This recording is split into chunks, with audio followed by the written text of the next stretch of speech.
अस्सलाम वालेकुम my dear friends, कैसे हैं आप सब? ठीक हैं। उम्मीद है कि सब लोग बिल्कुल सेहतमंद और तंदुरुस्त होंगे।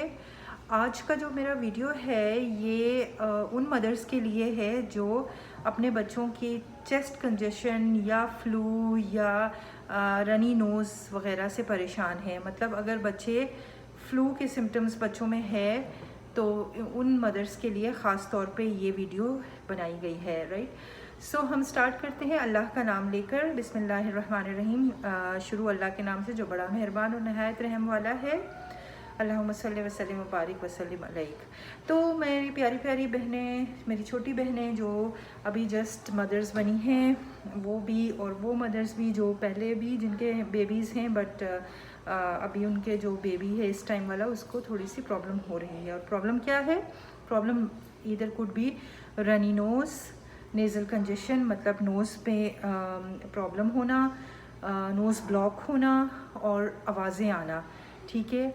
एक बात डियर फ्रेंड्स, आप लोग ये जान लें कि जो बेबीज़ होते हैं ना, जो न्यू बॉर्न बेबी स्पेसिफ़िकली, उनका जो अपर रेस्पिरेटरी ट्रैक्ट होता है वो अभी बहुत ज़्यादा सेंसिटिव होता है, पहली बात। और दूसरी बात ये कि वो चूँकि देखिए बेबीज़ जो होते हैं वो सिर्फ उस वक्त माउथ ब्रीदिंग करते हैं जब वो क्राई करते हैं, ठीक है। इसीलिए बार बार क्राई भी करते हैं और उनको बार बार सफोकेशन भी होती है।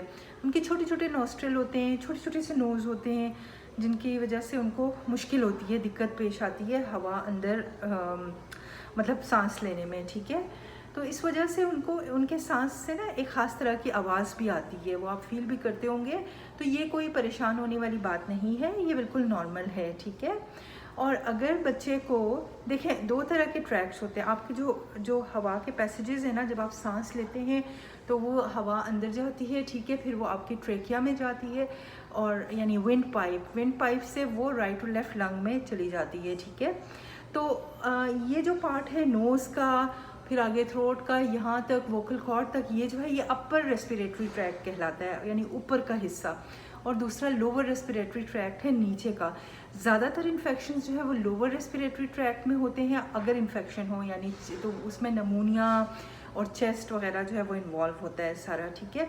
जबकि अपर रेस्पिरेटरी में जैसे टॉन्सल्स हो गए, कुछ बच्चों में टॉन्सल्स रहते हैं वो, लेकिन बहुत छोटे जो बच्चे होते हैं वो ज़्यादातर उनमें एलर्जी के सिम्टम्स ज़्यादा मिलेंगे आपको। आपको कैसे पता चलेगा कि ये एलर्जी है या फिर ये इन्फेक्शन में कन्वर्ट हो चुका है? अगर बेबी को फ्लू हो, अगर वो कुछ दिनों तक रहे, 5-6 दिन तक, तो नथिंग टू वरी, परेशान होने की ज़रूरत नहीं है, ठीक है।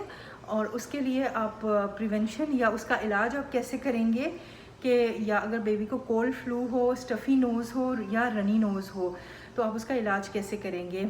रनी नोज़ के लिए आपको परेशान होने की ज़रूरत नहीं है। जितना अगर जो डिस्चार्ज आता है उसको बस सिर्फ आप साफ़ करें सॉफ्ट उससे वाइप से, तो ठीक है, नफ़ है। लेकिन अगर स्टफ़ी नोज़ हो, अगर यानी जम जाए, जो रेशा है वो जम जाए, तो वो स्टफ़ी नोज़ होता है। उसके लिए थोड़ा सा आपको वरीड इन द सेंस कि वो बच्चे को तकलीफ़ दे सकता है, कि बच्चों के साइनस जो है वो बंद हो सकते हैं, उनको हैवीनेस हो सकती है, बच्चा फिर क्राई करेगा, सांस नहीं ले सकेगा।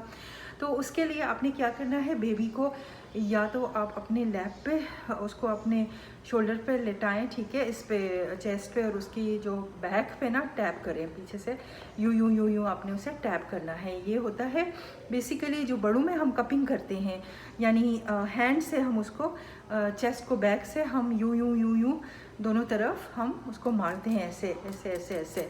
तो वो कपिंग से म्यूकस जो है वो प्लग बाहर निकल जाता है, ठीक है। तो ये हेल्प बेबीज़ में भी हेल्प हो सकता है, इस तरह से हेल्प हो सकती है बेबीज़ में भी, कि आप उनको पीछे बैक पे टैपिंग करें, जेंटल टैप्स करें, या लव टैप भी इसको कहते हैं, आराम आराम से, ठीक है, थपथपाएँ बेबी की बैक को।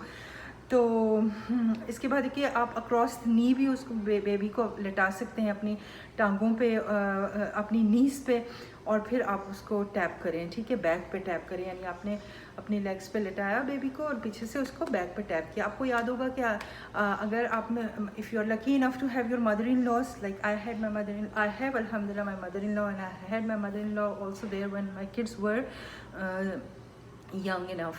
So at that time she helped me. She was doing massage of my babies and I was watching, looking at her what she is doing. कि वो ये करती थी कि वो बाकायदा टैपिंग करती थी बच्चों की बैक पे। उससे ये होता है कि बच्चों का मसाज भी करती हूँ, बैक पे टैप वगैरह से भी जो म्यूकस और ये चीज़ें निकल जाती हैं, कंजेशन ख़त्म होती है बेबी की, ठीक है। तो कुछ होम रेमेडीज़ हैं जो बच्चे की कंजेशन को ख़त्म करेंगी चेस्ट के। उसमें ये कि आप एक तो नाक में नमक के पानी के कतरे डालेंगे जिसको saline drops, put saline drops on to both nostril of the baby, okay. किस तरह से आप डालेंगे, आप एक बल्ब और सिरिंज के मिलते हैं, उनकी मदद से भी आप ले सकते हैं और फिर आप उसको थोड़ा सा डालेंगे दोनों तरफ और उसके बाद फिर आप बल्ब की हेल्प से क्लीन कर देंगे, राइट। वो आप जहाँ से लेंगे वो आपको तरीका भी बता देगा। इसके बाद फिर ये है कि आप दूसरा ये कि आप स्टकी जो हो सब रेशा होगा, स्टकी जो होगा ना, उसको आपने वो निकाल देना है उसको, ठीक है। तीसरा है कि कैसे आप निकालेंगे, आप सिंपल वाइप्स लेंगे, उससे उसको थोड़ा सा मॉइस्ट करेंगे और उससे आहिस्ता से नाक साफ़ करेंगे। फिर तीसरी बात है कि अपने रूम को वेपराइज़ करें, बेबी के रूम को जहाँ बेबी है उसको वेपराइज़ करने की ज़रूरत है, उसको ह्यूमिडिफायर से या वेपराइज़र से उसको वेपराइज़ करने की ज़रूरत है, ठीक है। अच्छा, अब आपको ये कैसे पता चलेगा कि बेबी जो है वो उसको इन्फेक्शन, चेस्ट इन्फेक्शन है या it is just an allergy. How to differentiate between infection and allergies. जब म्यूकस का कलर चेंज होगा, ठीक है, अगर जो भी वो रेशा प्रोड्यूस कर रहा है उसके कलर को बहुत इंपॉर्टेंस देनी है। अगर वो प्योरिलेंट हो, थिक हो और वो उसका कलर चेंज हो जाए या पसी पसी या उसमें से स्मेल आनी शुरू हो जाए तो definitely this is an infection, sign of infection. या फिर बेबी को फीवर हो, अगर बेबी को फीवर हो तो फिर आपको डिले नहीं करना, फिर आपको उसको डॉक्टर के पास लेके जाना है। अच्छा, एक बात याद रखें, इन्फेक्शंस दो तरह के होते हैं, वायरल एंड बैक्टीरियल बोथ, ठीक है।